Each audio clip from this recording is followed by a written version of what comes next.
we just watched him in a brotherhood, sisterhood series, which was, we grew up with it. The Best Man, then the Best Man final chapters, which I couldn't stop talking about because everybody in the cast, they look like they have stopped in time. They must be vampires. I'm not sure what's happening. But let me welcome. He plays Julian, and he's also in one of my favorite horror series, which is coming back. So I got questions.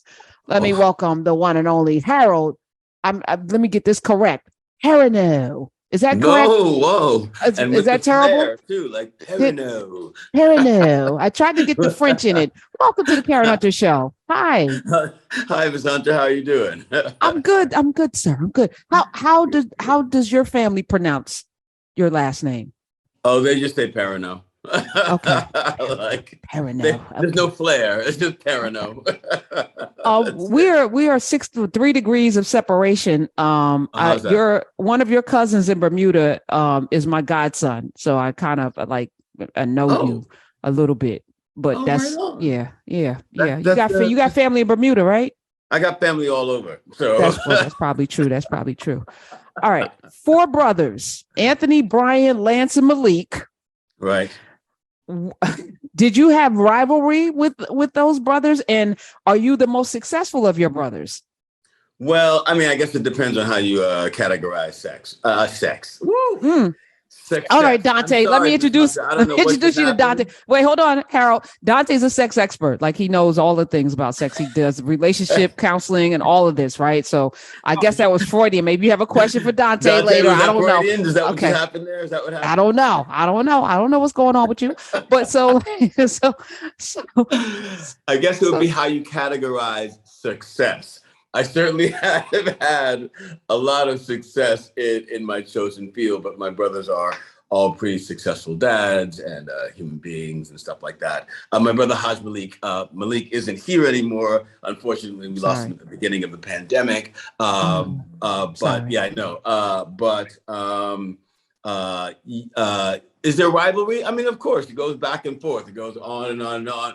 At the end of the day, we love each other, but every once in a while, it gets a little. Ma, I like you more. Dad thinks you're better. I can't play basketball, so my dad pretty much found me kind of worthless for a long time. Just a joke. So when you came home, there's a viral video of this young man singing Matilda in the back seat. Matter of fact, Smiz, I know I sent you the audio. Okay, let's play This Little Man Is Everything. Go ahead, play it. Okay.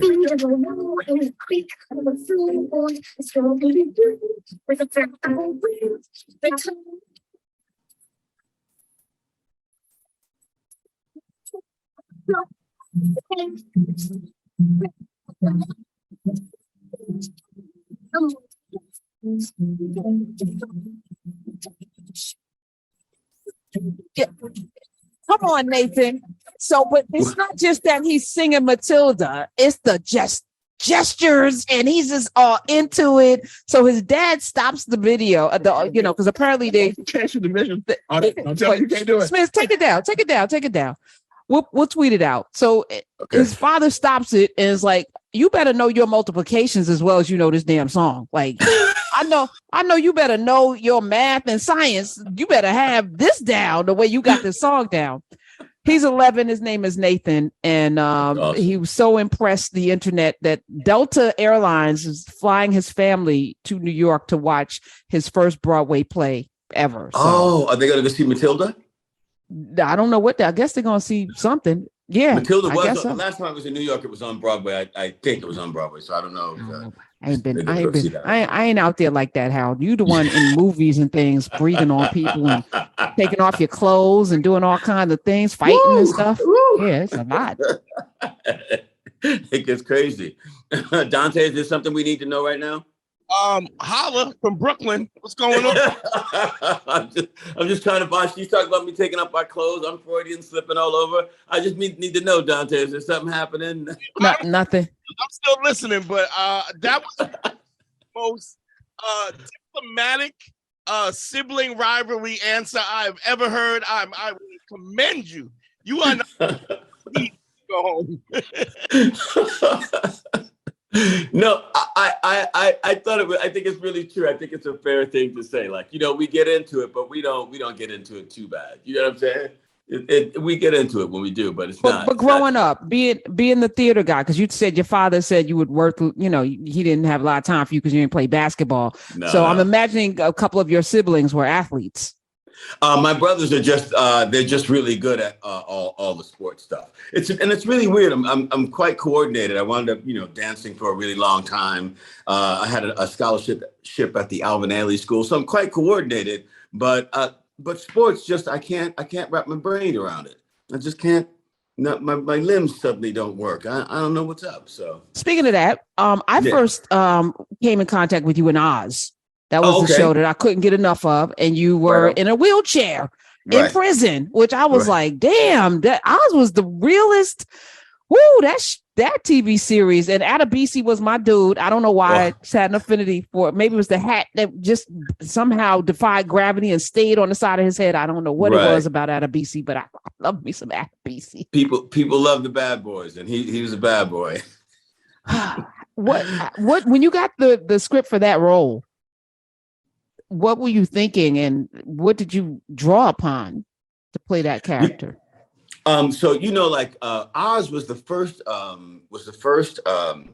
hour-long dramatic series on cable television ever, right? Before that, there'd been some like half-hour comedies and stuff like that, but it was the first hour-long dramatic series, which sort of launched all the other ones. And so, in an hour-long format, there were on cable television, there were no commercials, and Tom Fontana had the brilliant idea of adding a narrator, which was me, to sort of break some of the action because there were terrible things happening throughout this prison, and so there needed to be a break in the action sometimes. And so I wound up being like the commercial break, except then he put me in this wheelchair and was like, you have to, be able to communicate things with only the top half of your body. So for me, it was a really interesting challenge. I was like, why I got to be half my body? Okay, let's figure it out. But for me, it was a real interesting challenge to figure out how to make it really look like, he was paraplegic and still used, the top half of his body and still was able to be real, but also able to be like an entertaining kind of break in the action. And so I thought it was quite a puzzle piece to figure out, and I was excited about the challenge, and hopefully, Well, I think we did it. no, y'all did the craziest thing on set because it was an ensemble cast of characters that gave us the Yeah. guy from is a State Farm commercial. No, he's more than that. But JK, like he's an Oscar winner, yeah.